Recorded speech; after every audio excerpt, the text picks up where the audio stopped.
desde a primeira vez que eu estive aqui, eu senti assim uma... É claro, né, que é uma casa do Chico Xavier, que é a casa do Eurípides e Dona Ivone, que eu tenho uma ligação assim, espiritual grande, mas eu senti assim, uma simpatia muito grande, logo nos primeiros momentos, né?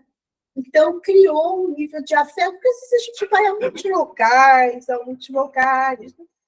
Mas aqui, realmente, com tudo no meu coração, eu senti por Conceição, por César, por todos, toda a família, já passeamos juntos, já... Então, eu estava assim, ansiosa. Puxa, vai chegar o dia de fazer o presencial, de voltar para o presencial.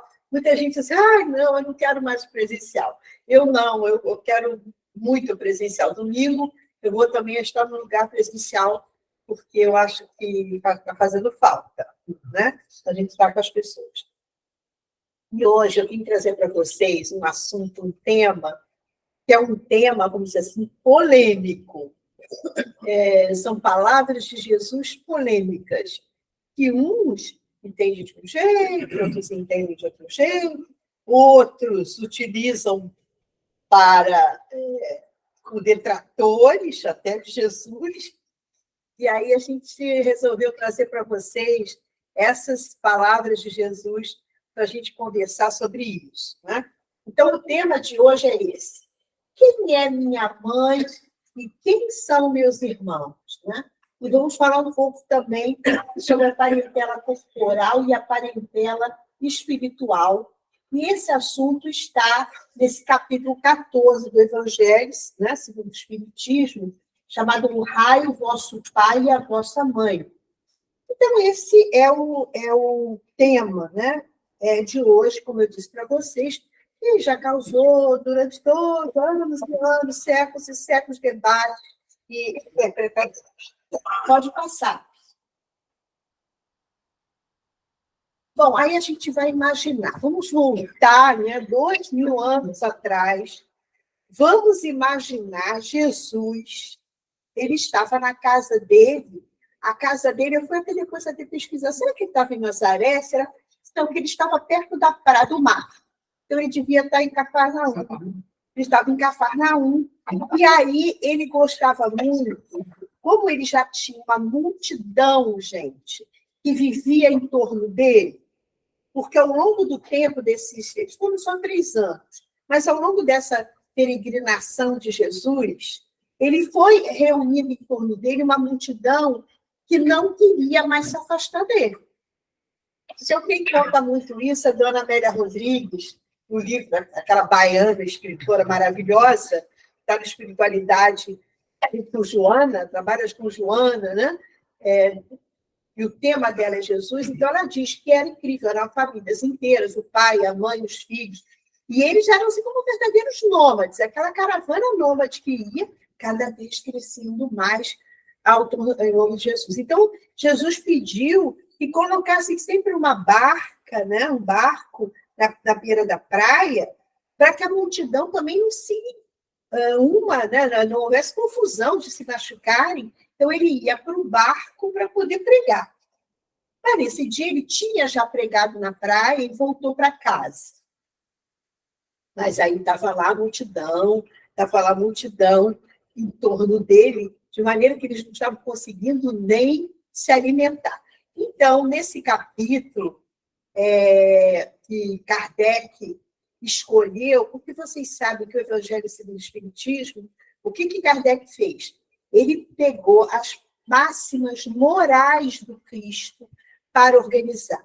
Então, ele não se preocupou tanto com a sequência, vamos dizer assim, cronológica, ou com muitos detalhes. Ele pegou a essência, aquilo que seria fundamental, né, que a gente pudesse entender. E depois foi colocando os comentários, e também os comentários dos expoentes da codificação, desses grandes espíritos que vieram para colaborar, para que a gente pudesse entender mesmo, tivesse um melhor entendimento. Bom, então eu trouxe até essa imagem, imagina a confusão. Então, Marcos e também Mateus, escreveram e contaram o seguinte: e tendo vindo para casa, reuniu-se tão grande multidão de gente que eles nem sequer podiam fazer a sua refeição. Sabendo disso, vieram seus parentes para se apoderarem dele, pois dizia que perdera o espírito. Quer dizer, se apoderar, queriam mesmo tirar ele dali para ver se ele criava mais confusão e perder o espírito. Quer dizer, ele pirou, vamos dizer assim, não surtou. Né?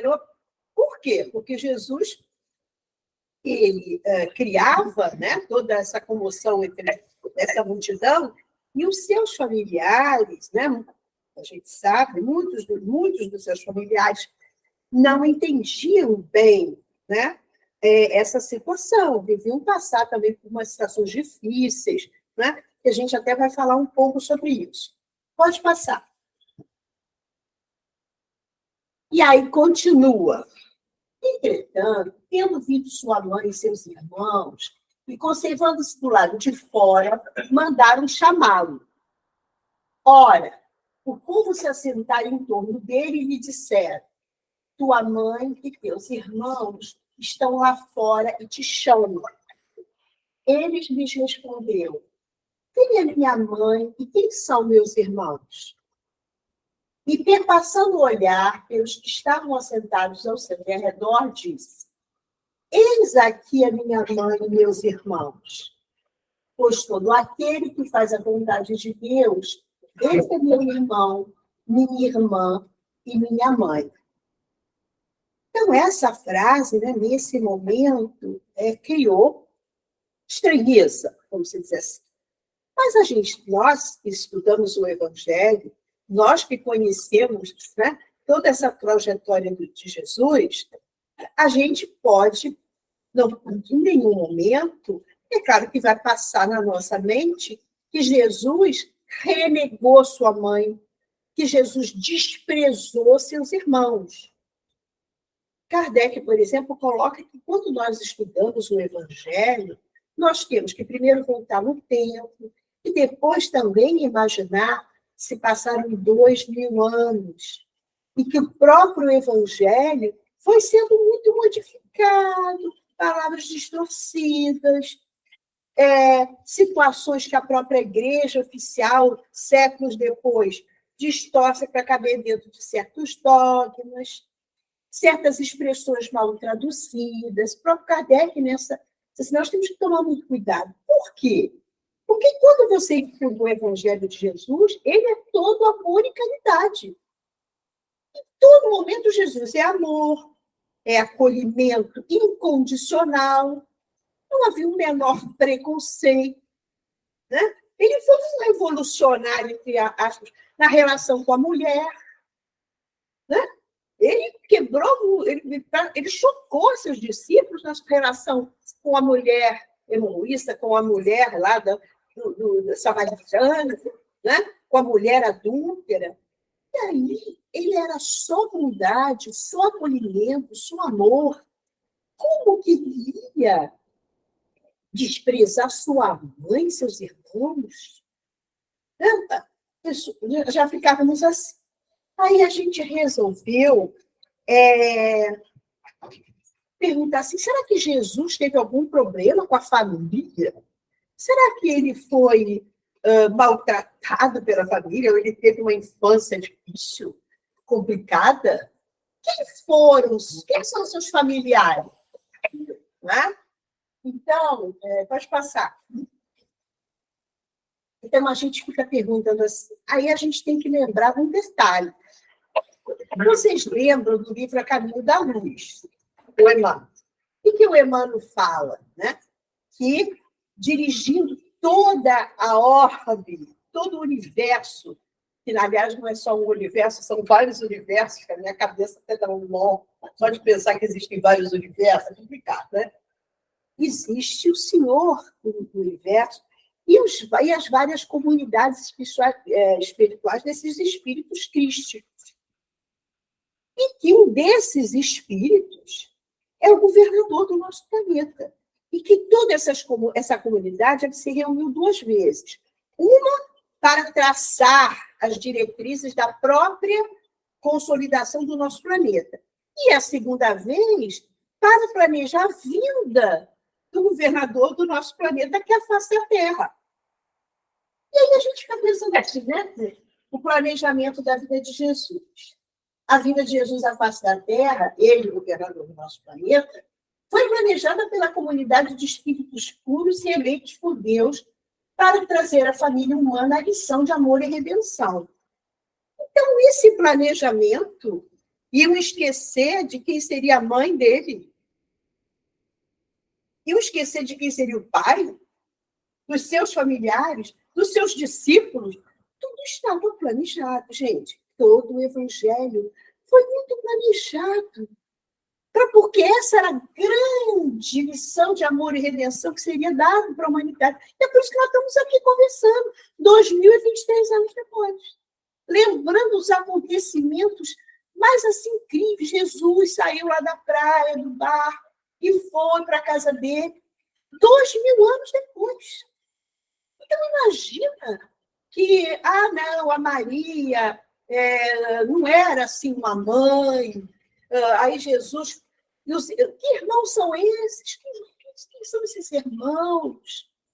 Então, a gente fica pensando muito no nosso contexto e esquece de que aquilo tudo foi muito bem planejado para deixar planejado, e tanto que Jesus depois disso, e depois ele o Consolador prometido para aclarar mais ainda, para fazer com que o entendimento fosse melhor. Muito bem. Que família é essa? Pode passar. Então, a gente vai lembrar, pelo menos, dos avós maternos. Quem lembra quem foi dos avós de Jesus? Né? Que a Santana e São Joaquim eram os pais de Maria. E dizem que eles também tiveram essa filha muito tardiamente, né? Já idoso. Só que naquela época, idoso não é o mesmo idoso da gente. Não é, gente? Imagina, porque se a Maria casou, quer dizer, quando houve aquele contrato de casamento com José, né, da família, dizem que ela tinha de 13 a 15 anos. E que José era já viúvo, já mais velho. Mais velho quanto? Né? Um homem de 40 anos, então, era velhice. Né? Então, a gente também tem que pensar um pouco nisso mais. O Joaquim conta-se que ele vai no templo, porque eles eram muito... A mulher que não tinha filhos, ela era sempre uma vista muito mal vista. E depois ele ora muito, ele recebe a visita de um anjo, né? A gente vê a mediunidade ali todo momento, né?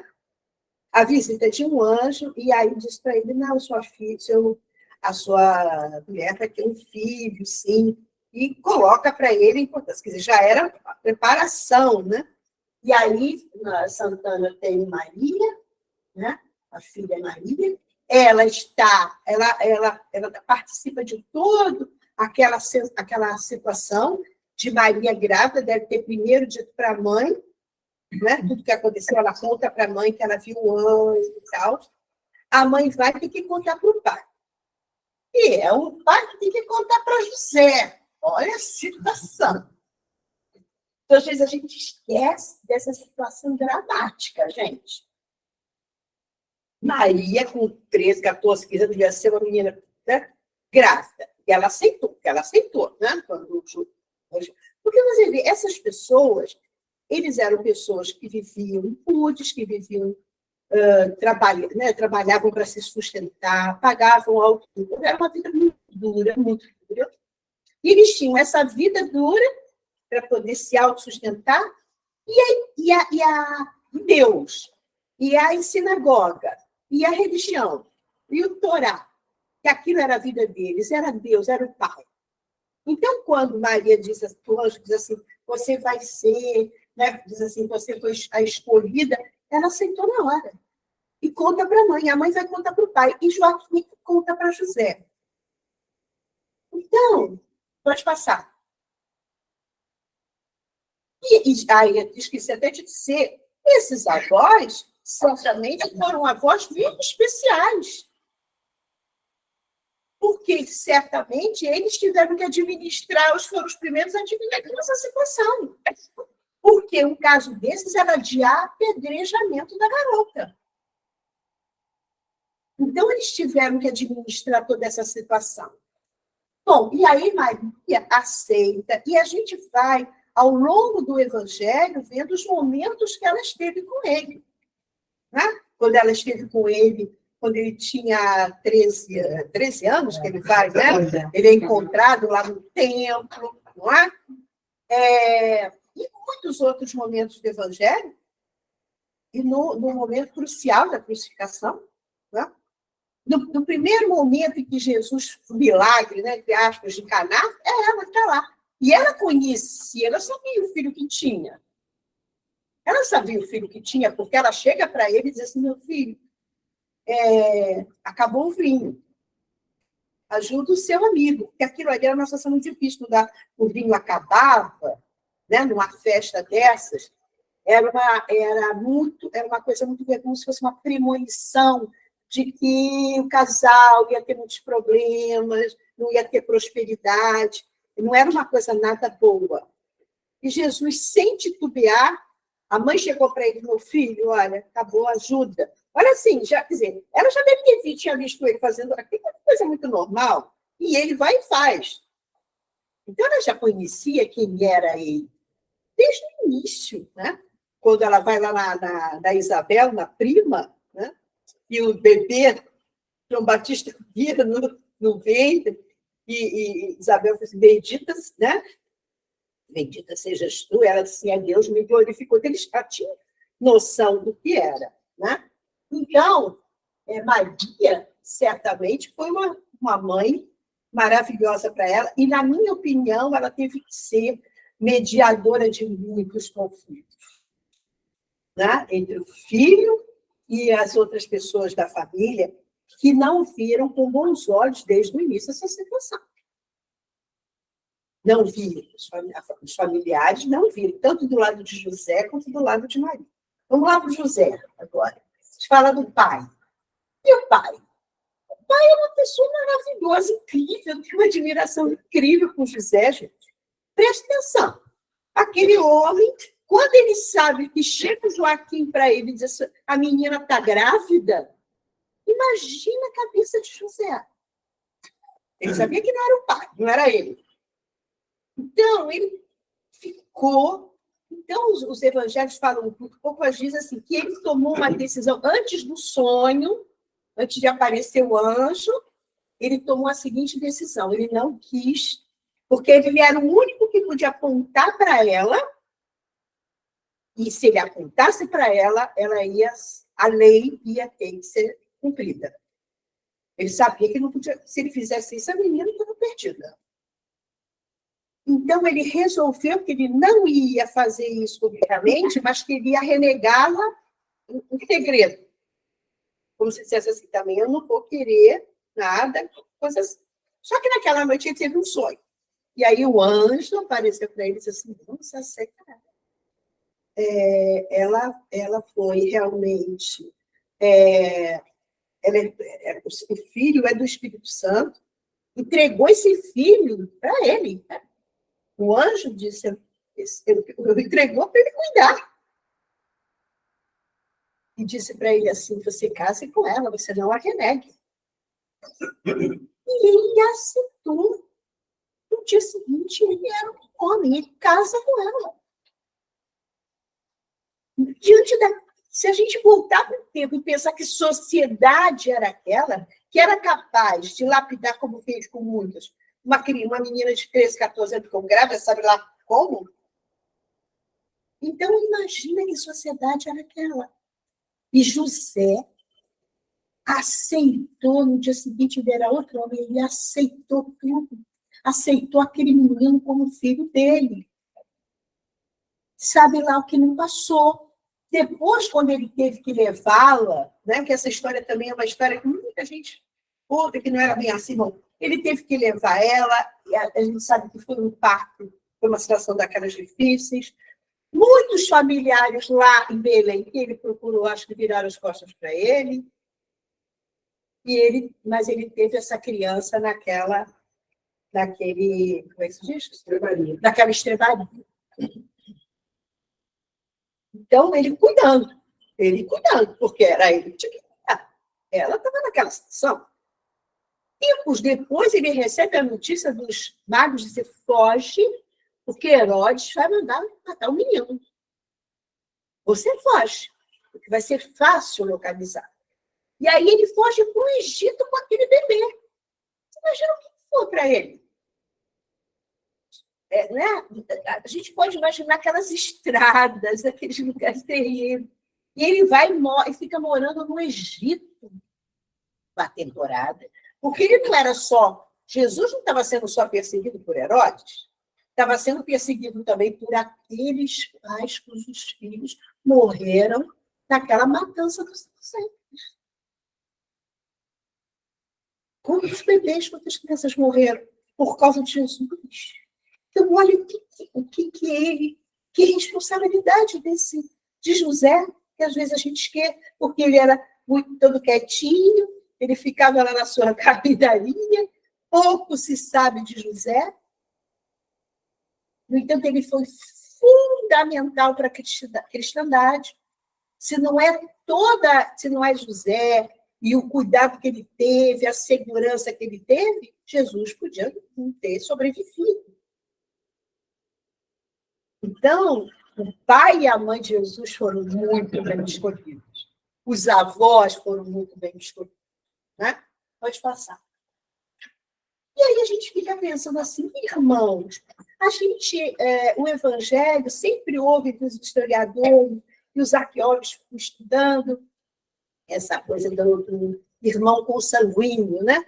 Quando a igreja, tempos depois, cria esse dogma, né? Essa coisa da virgindade de Maria, estabelece que ela não teve mais filhos. Então, muita coisa, às vezes, era cortada para poder caber, como eu disse para vocês, dentro de certos dogmas. A verdade é que uns dizem dos irmãos,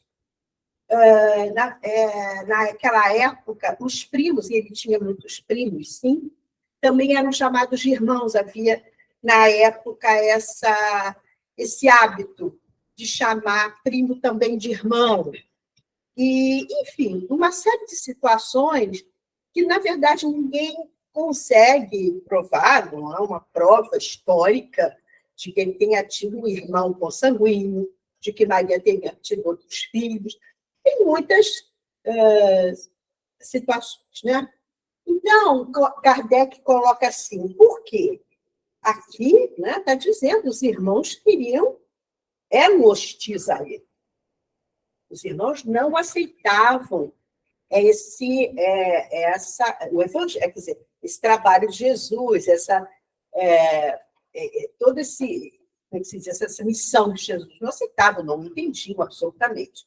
E certamente achavam que e eu fico até imaginando, porque existe também uma tese de que José tinha filhos quando ele era viúvo e tinha já filhos. Esses filhos nunca aceitaram Jesus. Então, tem muita coisa em torno disso. Né? E aí, Kardec que coloca isso. Pelo que concerne aos seus irmãos, sabe-se que não o estimavam. Espíritos pouco adiantados não lhe compreendiam a missão. Tinham por essência o seu proceder e seus ensinamentos não os tocavam. Tanto que nenhum deles o seguiu como discípulo. Dizia mesmo que partilhava até certo ponto das prevenções dos seus inimigos. O que é fato em suma, é que o acolhiam mais como um estranho do que como um irmão, quando ele aparecia à família. São João diz positivamente que eles não lhe davam crédito.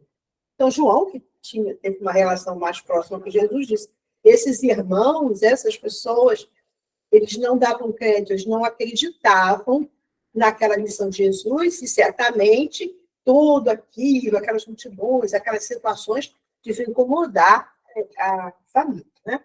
Pode passar. Dizem também que Jesus tinha um irmão chamado Tiago Justo. Eu botei irmão porque dizem que era um irmão, mas ainda não tem nada provado. Que era uma pessoa incrível, que seguia, estava junto com os discípulos, que era assim meio João Batista, né? Muito místico, então não tomava banho, deixava a barba crescer, estava sempre orando muito, mas que ele foi importante, porque logo depois que Jesus partiu, foi ele que liderou, não Pedro, no início, ele que liderou a Casa do Caminho, aqueles primeiros momentos de organização, né, dos discípulos. Foi ele, com esse jeito dele, que segurou lá a barra, vamos dizer assim, daquela situação tão difícil, né? Porque muitos dos seus apóstolos e tal tinham a ter que fugir mesmo, porque estavam sendo perseguidos, né? Mas é essa. Então, a família mesmo de Jesus, aquele núcleo, ele teve um núcleo de espíritos que proporcionaram a sua existência. Foi Maria, José, os próprios avós, né? E a gente também, pode ser que outros que a gente não conheça, né? Mas que foram esses espíritos que vieram vencendo os preconceitos, as situações difíceis da sua época para cuidar de Jesus. Pode passar. Então, a gente fica imaginando que quando ele diz assim, quando ele está naquele grupo, e chega alguém e diz assim, sua mãe e seus irmãos estão lá fora, ele não perdia nenhum momento, Jesus, para transmitir os seus ensinamentos, né? Então, ele aproveitava todos esses momentos para esses ensinamentos. Então, quando alguém chegou e disse isso para ele estava certamente no momento desses e disse assim, mas quem é minha? Porque se ele pregava o amor ao próximo, esse amor que todos nós somos irmãos, né? Ele aproveitou e disse, mas quem é minha mãe? Quem são meus irmãos? Somos todos. E, além do mais, no Evangelho, ninguém diz que ele poderia ter levantado dali e ter ido lá falar com a mãe, com os irmãos. Né? Então, essa situação. Então, o que a gente tem que ver, quando a gente lê o Evangelho, principalmente o que a gente tem o Evangelho segundo o Espiritismo, porque foi esse consolador prometido por Jesus que veio aclarar essas situações. Né? Por quê? Porque Jesus ele não falava, ele não veio para falar naquele nível terreno, daquele contexto terreno. Quando ele falava, ele já falava num contexto espiritual, do reino de Deus, um outro nível. Então, quando chega o Consolador Prometido, a doutrina espírita, ela consegue aclarar essas palavras de Jesus. Por quê? Porque, primeiro, ela traz essa noção da reencarnação, né? De que somos todos irmãos. Hoje nós estamos aqui irmãs, amanhã nós estamos com outros irmãos. Então, somos todos uma família só. E que estamos aqui, temos a nossa família lá também, né? Porque aqueles partidos continuam, porque a gente sabe muito bem que é o amor que é a grande, como se diz assim, o elo, né? Tudo é o amor. Né? A grande referência de tudo é o amor. Nós evoluímos pelo amor. Então, é claro que aqueles que nos amam, que nós amamos profundamente, estão do outro lado esperando, que é a outra família que a gente tem. Né? Tem essa família de cá, tem a família de lá. Quando Jesus fala também, ele fala dessa amplitude da própria família terrena. Nós viemos aqui para conviver com esses espíritos, temos essa missão de ampliar nossa família espiritual. Né? Às vezes, os espíritos convivem juntos, não acontece nada, quer dizer, a gente continua distante, esse espírito parte vai para um lado, a gente vai para outro, pode ser que depois se encontre novamente, mas nós estamos aqui para criar novos laços, novos elos, nesse aprendizagem, nessa aprendizado, nesse perdão, é para isso que nós estamos aqui. Então, Jesus, ele já falava num outro nível, um nível espiritual. E aí a doutrina, quando vem, primeiro, nos mostra essa amplitude do universo. existem muitas moradas, que a gente já passou, já fez, já tem família em outra morada, não é? E a gente também e veio também trazer essa concepção da reencarnação, né? Então, todas essas concepções que a doutrina traz nos ajudam a entender muito essas palavras. E esse era o grande objetivo de Jesus, né? Da gente... Então, quando eu leio essa coisa da parentela corporal e da parentela espiritual, eu me lembro que minha mãe, ela desencarnou em 2021, e um pouco antes, numa reunião familiar, ela estava lá conosco, a minha irmã, que é médica, recebeu, nós estávamos no café, né, na mesa, todos nós aqui, e aí a minha irmã, que é médium, recebeu uma entidade espiritual. Depois nós viemos saber quem era ela, que era uma pessoa da família, que já tinha partido muito, uma emoção. E ela veio, olhou para mim e falou assim, minha filha, fica tranquila, vai ser tudo muito tranquilo, não vai ter problema. Eu comecei a entender o que ela estava falando. A minha mãe estava sentada do meu lado, já com 90 e tantos anos, já, né, naquela... E ela disse assim, olha, você não sabe, tem uma festa lá em cima esperando por ela. É muita gente, vai ser uma festança esperando por ela. Então, quando a mamãe se foi, eu fiquei imaginando, né? E ela tem uma irmã que está com 98 anos, a minha tia muito querida, que é minha madrinha, e que a mamãe partiu logo. Teve uma Covid e foi logo embora. A minha tia já está lá, já tendo que, vamos dizer, resgatar algumas coisinhas.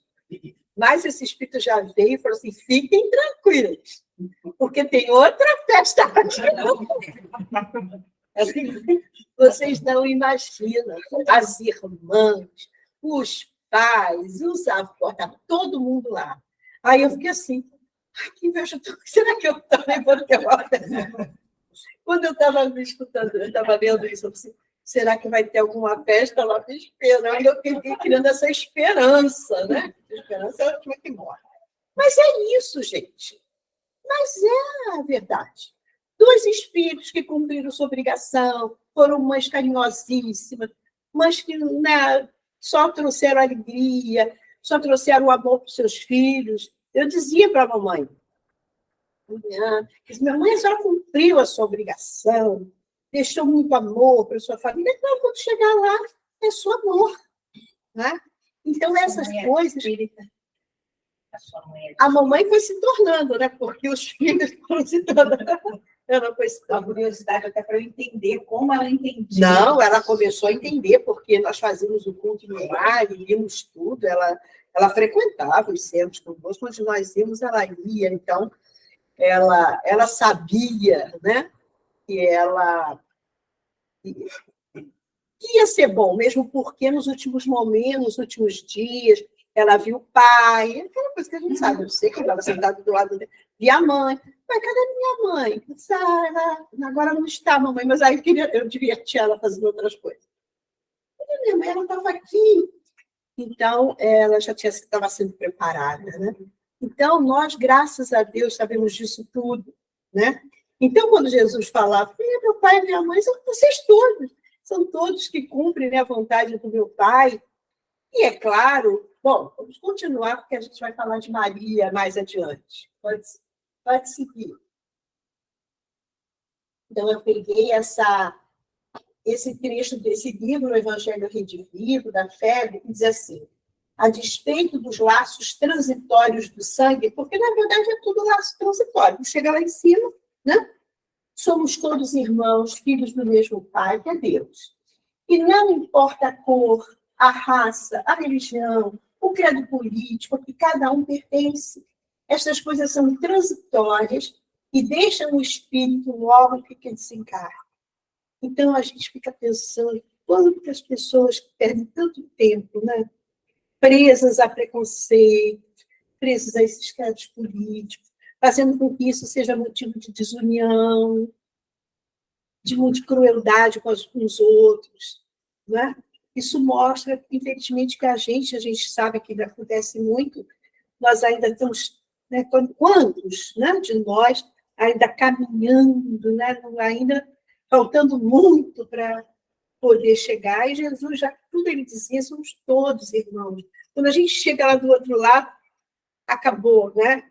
É outra situação, é outro ambiente, outros os valores.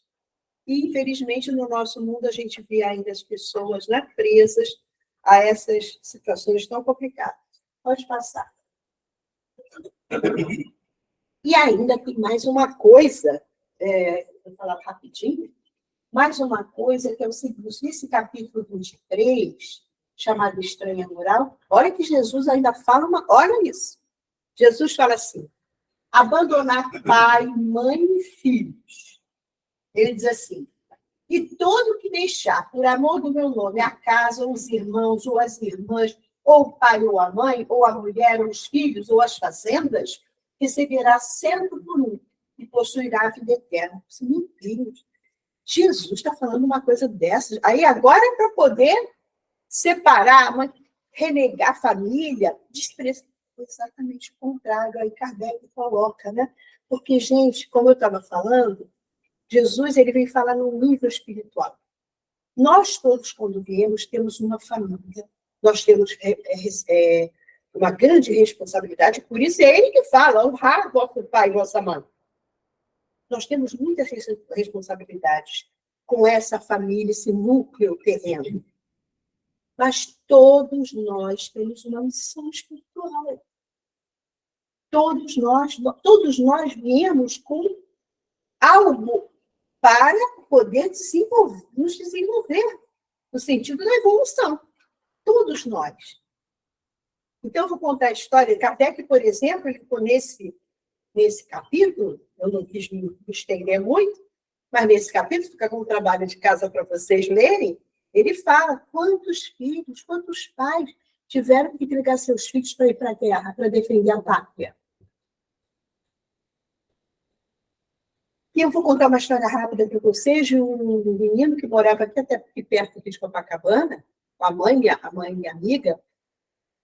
E esse menino, desde que ele era pequeno, ele já nasceu assim. Ele ficava na janela vendo os moradores de rua lá embaixo. E aí, quando a mãe chegava, a mãe tinha que descer, levar comida, coisa. A mãe já, coitado, não tinha muito dinheiro, mas tinha que descer para ajudar. E ele tinha essa coisa de querer ajudar as pessoas. Ele já nasceu com aquilo. Era um amor de criança, era inteligente, mas ele tinha isso. Eu conheci desde criança, nós viajamos juntos, todos. E aí, um dia, quando ele tinha 15 anos, aí ele quis trabalhar. Aí outra amiga nossa, nós éramos todos no mesmo trabalho, todo mundo trabalhando junto, falou assim, o meu pai falou que se o Davi quiser, o Davi pode trabalhar no escritório com ele, essa minha amiga tinha um escritório de advocacia. Aí foi o Davi trabalhar com o seu Hélio. O seu Hélio era um espírita daqueles médiums, assim, impressionante. Aí o Davi um dia chegou para ele, porque a minha amiga, a mãe dele, era a pessoa mais descrente do mundo. Nada, não acreditava em nada. Era uma pessoa boa, não era uma pessoa má, absolutamente, mas tinha a menor crença. Então, na nossa sala, tinha uns espíritas, a gente conversava, trocava livro, aquela coisa, e ela não conseguia, por mais que você falasse, ela não conseguia de maneira nenhuma se convencer. Então, o Davi, ele não tinha muito diálogo com a mãe. Então, chegou para o seu Hélio e falou, seu Hélio, eu quero ser padre. Aí o seu Hélio ficou assim, já conhecia aquele menino, e foi falar com a mãe. O seu filho está me falando que ele quer ser padre. Nossa, o mundo acabou. Ela brigou com a minha amiga, ela brigou com o seu Hélio, ela brigou com todo mundo. Foi uma coisa tremenda. Tirou o garoto de lado, achava que o seu Hélio estava influenciando e tal. E até que ele foi estudando, até que um dia ele falou assim para mim, tá bom, eu não vou ser padre, mas eu vou lhe dizer uma coisa, eu vou ser médico. Isso foi ela que me contou. Vou ser médico, mas eu não vou ser médico para ganhar dinheiro. Eu vou ser médico para cuidar dos pobres. Então, fica contando que eu vou ficar rico, vou ser médico. Não vou. Eu vou ser um médico de cuidar dos pobres. E ela que me contou isso. Não deu, eu fiz medicina, e um dia ela me ligou, Juliana, olha só, nós estamos, a família está indo na cerimônia do pessoal dos Médicos Sem Fronteiras, que ele se inscreveu, porque para ser médico sem fronteira não é assim, não, você tem toda uma seleção.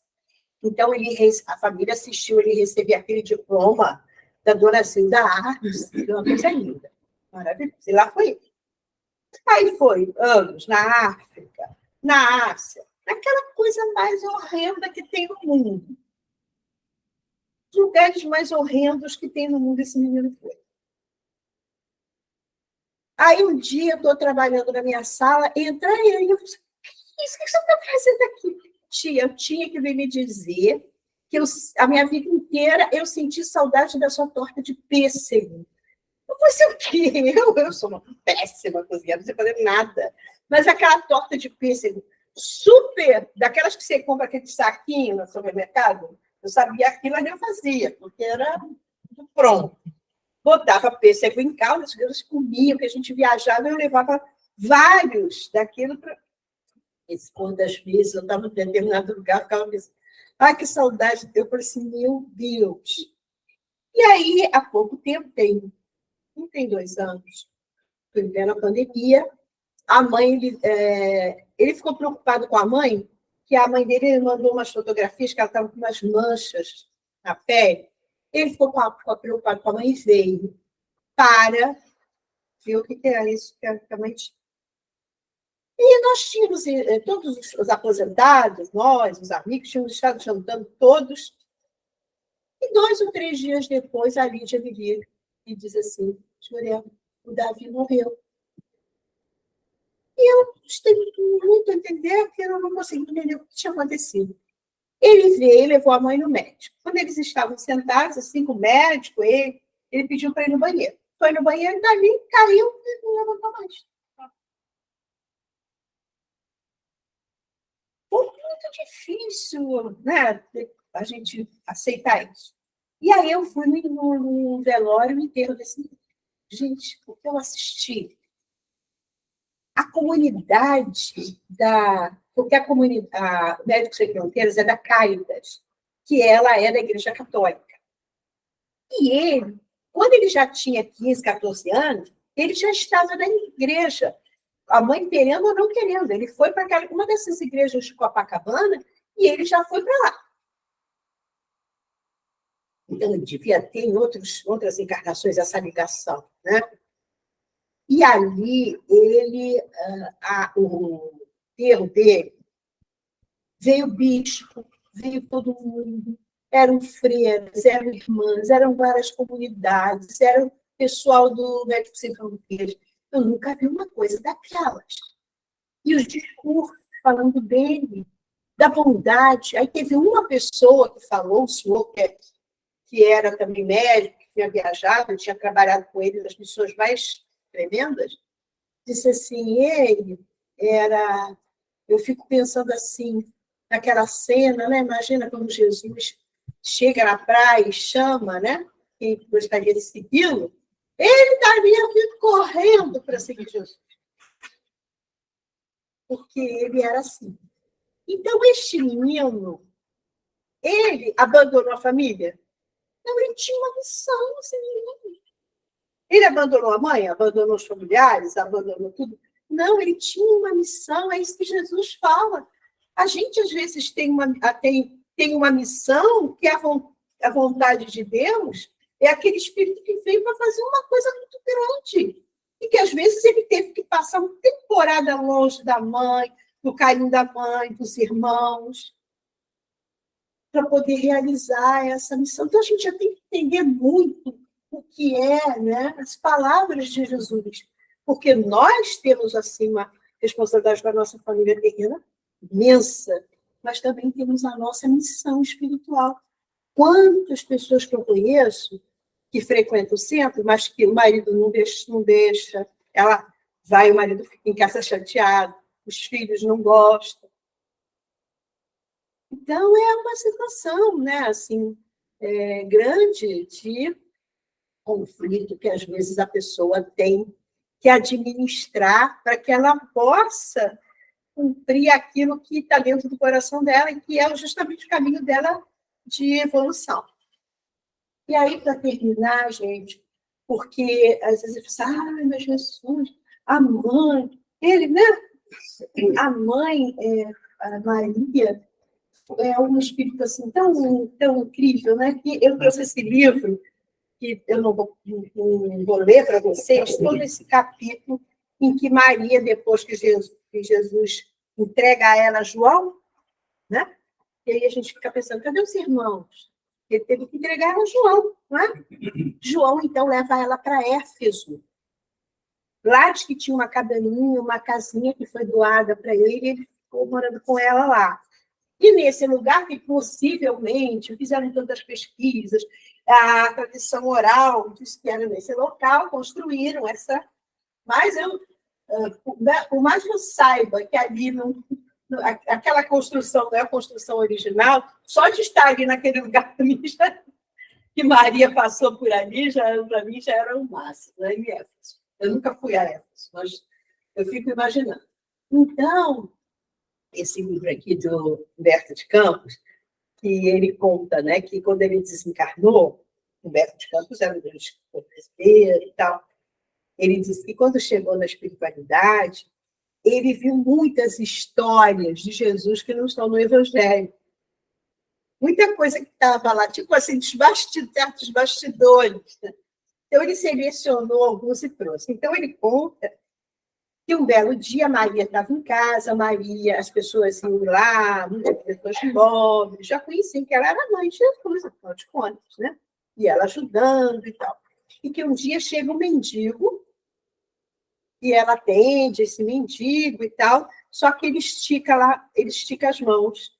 E quando ele estica as mãos, estão as chagas, e aí ela reconhece que é o filho, né? Então, ela se ajoelha, mas ele não deixa ela se ajoelhar. Ele se ajoelha e diz assim para ela: sim, minha mãe, sou eu. Venho buscar-te, pois meu pai quer que sejas no meu reino a rainha dos anjos. E no dia seguinte, ela parte, sem antes, ela pede para ir nas prisões onde os cristãos estavam presos para serem crucificados.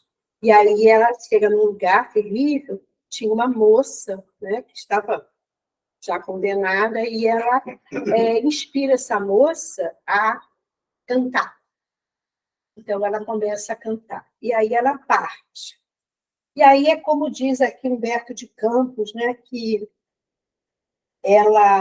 Nossa Senhora, né, a mãe de Jesus, fica, né, para a cristandade como em muitos países em que a mãe de Jesus diz assim, meu Deus, a Grécia, por exemplo, é um país onde você vai, está lá a imagem de Maria, né? E nós conhecemos muitas Marias, mães de Jesus, com outros nomes, né?